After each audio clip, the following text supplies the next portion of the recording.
Kwa mfano sasa hivi ukisikiliza madai mengi ya watu mbalimbali,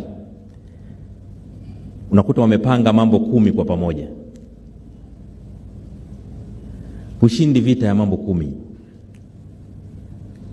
Lazima uchague kubwa linaloweza kuyabeba mengine yote ni lipi. Na katika utawala bora katika nchi, kitu kinachoweza kubeba mengine yote ni katiba.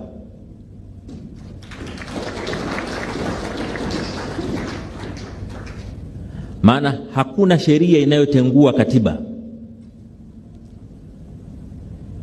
Hakuna sheria inaweza kutungwa ikikinzana na katiba. Lakini kilichokuwa kwenye katiba kinaweza kubatilisha sheria nyingine yoyote iliyopo.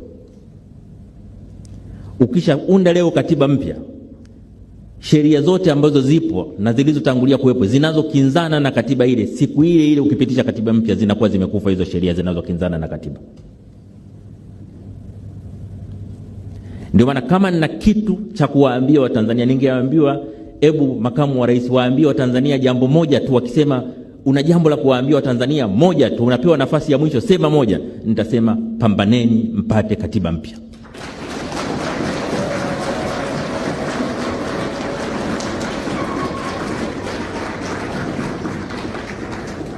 Pambaneni mpate katiba ambayo ina makubaliano ya wadau wote. Katiba yenye muafaka katika taifa. Katiba itakayotupeleka mbele miaka 50 inayokuja.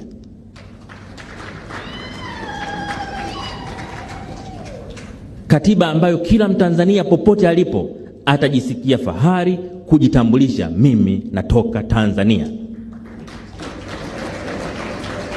Yenye katiba inayojali maisha ya mtu, lakini pia katiba inayoheshimu haki za raia wake.